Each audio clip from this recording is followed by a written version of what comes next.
Sebagai bentuk penghargaan serta ungkapan rasa terima kasih kepada pengguna jasa yang selama tahun 2014 telah melakukan kontribusi dan kerjasama yang sangat baik, Kantor Pengawasan dan Pelayanan Bea dan Cukai Tipe Madya Cukai Kediri menyelenggarakan acara pemberian penghargaan kepada pengguna jasa terbaik tahun 2014. Acara yang diadakan pada 24 Februari 2015 ini juga dihadiri oleh Wali Kota Kediri, Kapolresta Kediri, Dandim 0809 Kediri, dan Brigif 16 Wirayuda. Kepala Kejaksaan Negeri dan instansi di lingkungan kementerian lain seperti KPPN Kediri, KPP Pratama Kediri, dan KPP Pratama Pare. Pada acara pembuka dinyanyikan lagu kebangsaan Indonesia Raya yang diteruskan dengan doa. Kemudian acara berlanjut dengan penampilan tari tradisional Gendam Asmara dari Sanggar Ande Ande Lumut. Masuk ke acara inti yaitu sambutan Turantosi Wardoyo selaku Kepala Kantor Bea dan Cukai Kediri, yang diantaranya mengungkapkan tujuan acara sekaligus rasa terima kasih kepada semua pihak yang telah ikut berpartisipasi. Kemudian sambutan berikutnya disampaikan Guntur dari Kanwil Jawa Timur. Assalamualaikum warahmatullahi wabarakatuh. Selamat pagi, salam sejahtera untuk kita semua. Pertama, kita ucapkan syukur alhamdulillah, puji syukur kehadirat Allah Subhanahu wa taala bahwa atas berkat rahmat hidayahnya pagi ini kita semua bisa berkumpul menghadiri acara pemberian penghargaan kepada pengguna jasa terbaik tahun 2014 di Aula KPPBC Tipe Madya Cukai Kediri. Alhamdulillah bahwa pemberian penghargaan ini adalah suatu bentuk terima kasih kami kepada para pengguna jasa yang sudah memberikan sumbangsi, memberikan kinerja, juga memberikan bantuan yang tidak terhingga selama tahun 2014. Kegiatan ini adalah kegiatan rutin yang sebenarnya kami lakukan sejak tahun, dan khusus untuk tahun ini kami sangat bahagia bahwa Bapak Wali Kota dan juga rekan-rekan dari Musbida alhamdulillah bisa hadir pada kesempatan hari ini. Terakhirnya, tidak usahanya saya mengucapkan terima kasih atas peran serta para stakeholder semua, dengan harapan di tahun ini, tahun 2015, tahun yang lebih berat lagi, kita bisa bekerja sama dengan lebih baik, meningkatkan kinerja, karena memang secara nasional target penerimaan khusus untuk kantor Kediri ini meningkat cukup tinggi dari 14,5 triliun menjadi sekitar 16,2 triliun, dan kemungkinan akan masih direvisi lagi ditambah pada saat nanti ada APBNP. Jadi kalaupun nantinya ada perubahan atau tambahan kebijakan yang menyangkut tentang tarif dan aturan pengawasan, kami mohon itu bisa dipandang sebagai satu langkah-langkah yang wujud kebaikan kita bersama. Mari kita lihat kebijakan cukai ini sebagai satu instrumen pembangunan nasional. Tidak hanya kita bicara tentang bisnis, kita tidak hanya bicara tentang pengguna jasa, tidak hanya bicara tentang buruh, pembangunan lokal, tapi kita bicara tentang pembangunan nasional. Demikian dari saya. Terima kasih. Akhir kata, Assalamualaikum warahmatullahi wabarakatuh. Assalamualaikum warahmatullahi wabarakatuh. Selamat pagi dan salam sejahtera untuk kita semua. Penyerahan penghargaan pengguna jasa terbaik tahun 2014. Sebelum mulai, tak lupa saya menyampaikan permohonan maaf dari Pak Kakanwil Jawa Timur 2 yang sedianya mau hadir ikut membuka acara ini karena ada kegiatan rapat di Jakarta, sehingga menugaskan saya untuk mewakili. Kalau tadi Pak Turanto, Kepala Kantor Kediri, sudah menjelaskan fungsi capaian pekerjaannya dari Kantor Kediri, Jadi mungkin saya akan sedikit memberi gambaran tentang Bea Cukai, fungsi-fungsi Bea Cukai. Jadi fungsi Bea Cukai itu karena mungkin yang di sini jauh dari laut, jauh dari pelabuhan, mungkin bisa dikombinasi antara kepentingan cukai dengan biaya masuknya. Jadi fungsi Bea Cukai yang pertama mungkin sebagai pemberi fasilitas terhadap perdagangan atau trade fasilitator. Itu bisa kita manifestasikan dengan pemberian kemudahan-kemudahan terhadap kegiatan impor, seperti adanya jalur hijau, jalur prioritas. Itu yang kita laksanakan. Yang kedua, ini yang sangat penting terkait dengan perkembangan kota di Jawa Timur, industrial assistance. Jadi memberi bantuan pada industri dalam negeri. Kebetulan di Kediri belum ada yang mendapat fasilitas gudang berikat atau kawasan berikat. Iya Pak Turanto. Di kota Kediri belum ada yang mendapat fasilitas gudang berikat atau kawasan berikat ya? Satu. Ada satu, dan ini ada 8. Enggak di kota Kediri. Kebetulan yang sudah mendapat fasilitas dari Bea Cukai ini, kemudahan yang diberikan oleh Bea Cukai, barangkali nanti ada Bapak bisa menyampaikan ke pengusaha bahwa Bea Cukai memberi kemudahan atau fasilitas berupa kawasan berikat. Nanti ada gudang berikat untuk supporting kawasan berikat. Itu tujuannya untuk industri yang nantinya orientasinya ekspor.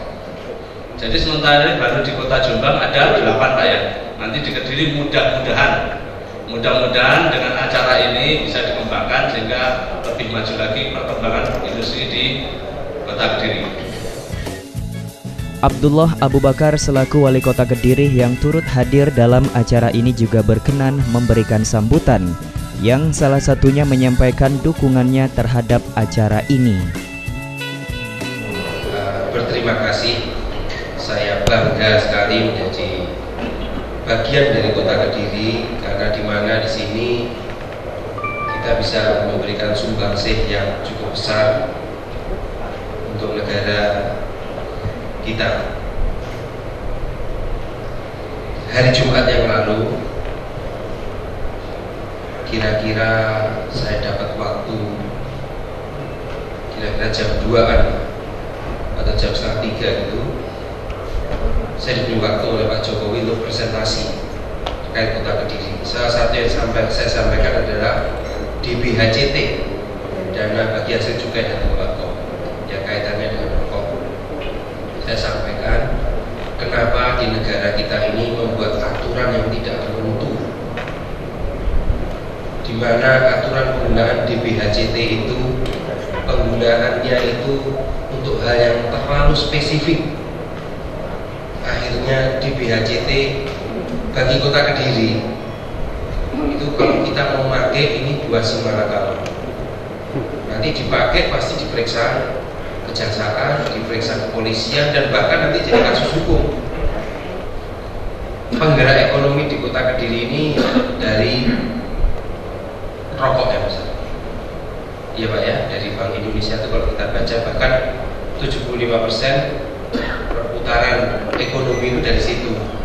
Lalu dari situ menimbulkan side effect yang sangat besar sampai ke tingkat lini-lini yang sampai kemana-mana ya. Efeknya seperti itu.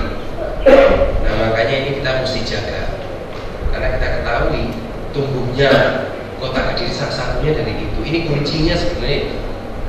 Jadi saya sering berbicara kepada mahasiswa dan rekan-rekan sekalian, sebenarnya Kota Kediri ini tidak perlu mencari investor seperti kota-kota lain, karena yang kita butuhkan adalah memaintain investor yang sudah ada. Investornya itu kan sudah besar-besar di Kota Kediri, kita maintain supaya mereka itu bertumbuh kembang mensupport negara.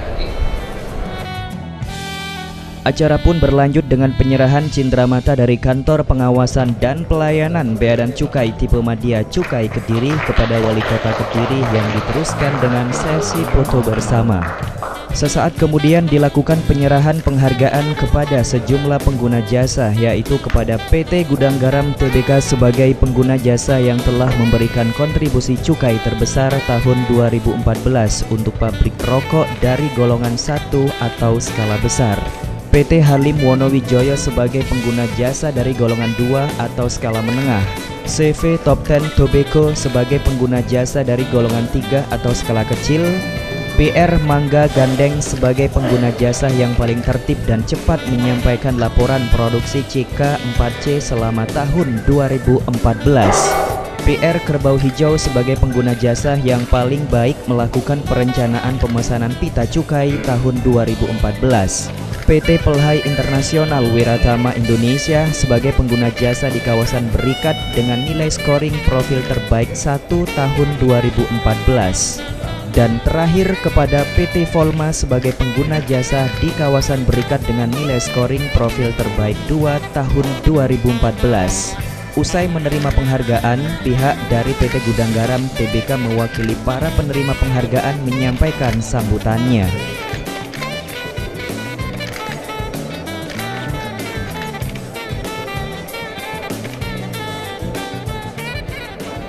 Pelayanan Bea Cukai Kediri memberikan apresiasi, memberikan penghargaan kepada para pengguna jasa yang ada di Kota Kediri dan sekitarnya. Tentunya hal ini menjadi sesuatu yang sangat positif yang bisa memotivasi kami dari kalangan industri untuk bisa lebih tertib lagi, lebih baik lagi, lebih besar lagi memberikan kontribusi kami kepada bangsa dan negara ini melalui Kantor Bea Cukai Kediri. Bapak Ibu, sebetulnya sangat menarik apa yang disampaikan oleh Bapak Wali Kota tadi, ya, di dalam kata-kata sambutannya.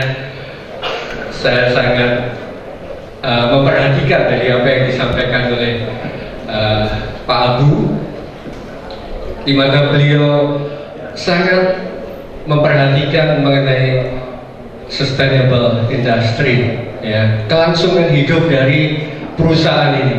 Ini sebetulnya sesuatu yang sangat penting, ya.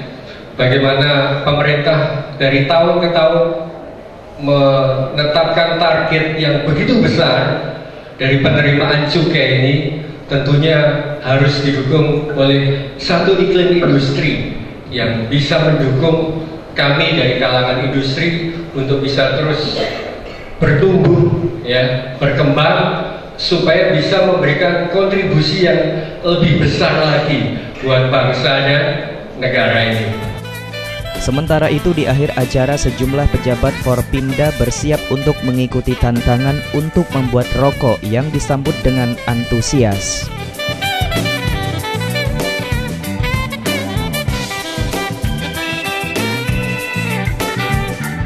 Di penghujung acara, tim liputan KSTV bertemu dengan Wali Kota Kediri dan Kepala Kantor Bea dan Cukai Kediri yang mengutarakan beberapa hal penting terkait penyelenggaraan acara ini. Ya, kami sebagai pemerintah daerah dan mewakili seluruh masyarakat Kota Kediri memberikan apresiasi yang besar dan banyak untuk Bea Cukai Kota Kediri. Karena ada acara ini kita semakin tahu dan tentunya untuk koordinasi kami akan lebih mudah karena kita saling mengenal dan kita bertetanggaan. Nah, selain itu saya pun juga memberikan aspirasi kepada Bea Cukai bahwa kita jangan hanya bermain target, namun juga harus disampaikan ke pusat bahwa kalau bisa target itu tidak usah muluk-muluk karena banyak masyarakat kami yang kerja di bidang industri rokok. Jadi kita mesti sustainable terhadap industri rokok karena memang tidak usah dipungkiri bahwa pendapatan negara kita ini tersupport dari rokok yang cukup besar juga. Nah, oleh karena itu alangkah bijaknya apabila kita berpikir secara sustainable antara pemerintah daerah, pemerintah provinsi maupun pemerintah pusat dan pabrik rokok, sehingga ini menjadi win-win solution. Mereka juga memberikan dana bagi hasil cukai dan tembakau cukup besar sekali. Dan saya kemarin sudah mengusulkan kepada Bapak Presiden bahwa dana bagi hasil cukai dan tembakau untuk dipermudah penggunaannya sama seperti dana alokasi umum. Jadi tidak ada spesifikasi yang khusus untuk penggunaannya, sehingga dampaknya akan bisa lebih dirasakan oleh masyarakat. Ada beberapa aspek penilaiannya, baik dari ketaatan terhadap peraturan, kemudian fasilitas-fasilitas yang dimiliki sesuai dengan persyaratan standar pelayanan dan pengawasan, dan juga tingkat komunikasi dengan kantor kami, karena komunikasi adalah hal yang mungkin paling penting dalam pelaksanaan tugas sehari-hari. Jadi itu beberapa hal yang kita nilai. Dari target sendiri Pak, target pemasukannya? Target pemasukan tahun ini meningkat sekitar 15-20%, yaitu menjadi sekitar 16,2 triliun. Ini suatu peningkatan yang sangat tinggi karena tahun 2014 target kami adalah sekitar 14,5 triliun. Jadi naik hampir 1,75 triliun. Tentunya itu nanti dibutuhkan kerjasamanya ke kantor perusahaan. Harapannya kepada perusahaan sendiri seperti apa? Harapan kami tentunya semoga perusahaan berkembang semakin besar, dan juga tingkat kepatuhan terhadap peraturan-peraturan juga semakin tinggi, sehingga tidak ada kebocoran-kebocoran. Semua penerimaan maksimal, optimal untuk penerimaan negara. Diharapkan melalui acara pemberian penghargaan kepada pengguna jasa terbaik tahun 2014 dapat mengintensifkan koordinasi antara pengguna jasa dengan kantor Bea Cukai, sehingga akan terjalin sinergitas dalam pelaksanaan pengawasan maupun pelayanan, yang akhirnya target penerimaan cukai yang telah dibebankan dapat dicapai dengan baik.